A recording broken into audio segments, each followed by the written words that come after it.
Sada, našu sljedeću priču bi trebalo da shvatite krajnje ozbiljno.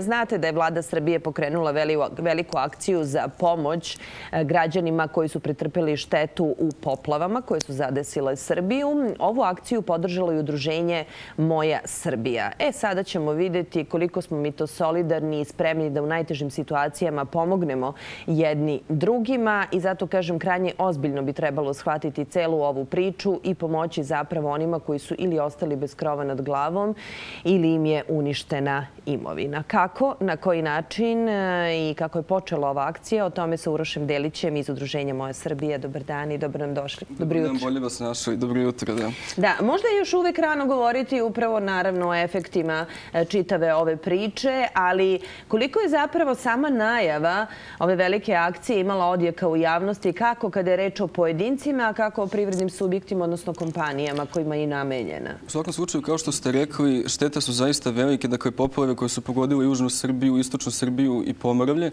nanele su veliku štetu tamnošnjem stanovništvu i zaista u ovakvim kriznim trenucima treba da budemo solidarni sa našim sunarodnicima, da im pomognemo. Naime, stotine ljudi je raseljeno, veliki broj stambenih objekata je uništen ili teško oštećen. Ljudima su također poplavljene imanja, dakle njive koje je pitanje da li će roditi ove godine. Egzistencija je definitivno ugrožena hiljadama ljudi i pored podrške koju im država pruža, odnosno pomoći koju je uputila i koja će se realizovati kroz subvencionisane kredite kojima će oni moći da kupe belu tehniku, nameštaj ili podne obloge, bitno je da pomognemo i na druge načine. Jer koliko god je pomoć, ona nije dovoljna s obzirom na velike probleme i veliku štetu koje su nastali.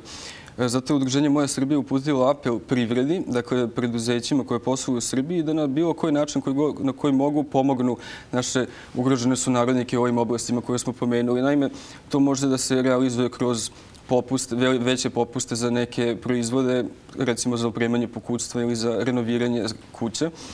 Može da se realizuje također i kroz, dakle, osim popusta, to mogu biti i pokloni u robi i mogu biti povoljniji krediti za nabavku te robe. Dobro. Sad mi recite samo kako je zamišljena cela ta priča, kako će to funkcionisati? Dakle, pretpostavljam da i vi obilazite članovi vašeg udruženja ova ugrožena područja i poplavljena.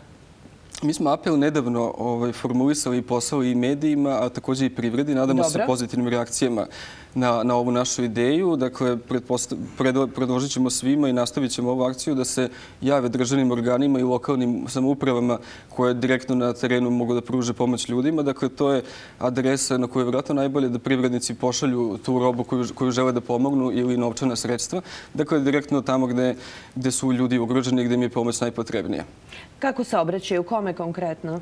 Svakako uvek se mogu obratiti nama, mi ćemo ih povezati sa institucijama, ali također se mogu obratiti i nekom od nadležnih ministarstva ili Ministarstva ekonomije koje je upravo i pokrenulo taj program subvencionisanih kredita za nabavku proizvoda koji služe, pomenuli smo, dakle, za renoviranje objekata, odnosno za vraćanje njih u funkciju da ljudi mogu ponovo da žive u svojim kućama. Dobro, kada je reč o kreditima, kako bi to funkcionisalo? Pretpostavljam da postoje evidencija stanovništva, odnosno građana koji su ugroženi, čije su domaćinstva ugrožena, pa na koji način se oni zapravo prijavljaju? Postoji evidencija i državni organi vode popis stanovništva, to je vode popis ljudi koji su ugroženi, odnosno koji su pretrpili štete.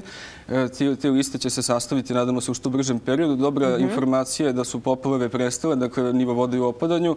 Sada je vreme da se ti problemi rešavaju. Dakle, upravo pomenuli smo te liste.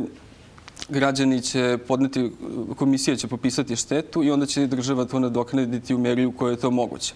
Naravno, rekao sam koliko god je pomoć ne može biti dovoljna jer su štete zaista velike i potrebno je da se učini sve da ljudi mogu da se vrate svojim kućama nazad. Tako je. Dok kada će trajati akcija? Akcija će trajati sve dok traje i potreba za pružanjem ove vrste pomoći. Dobro. Dakle, tu je udruženje Moja Srbija, naravno nadležni je u vladi Srbije koji se bavi tom pričom. Hoćemo li dati samo sajt ili broj telefona ukoliko se vama obraćaju? Sajt je www.mojasrbija.rs, tako da tu se uvek mogu obratiti. Tu su istaknuti brojevi telefona, e-mail i bilo koji drugi kontakti.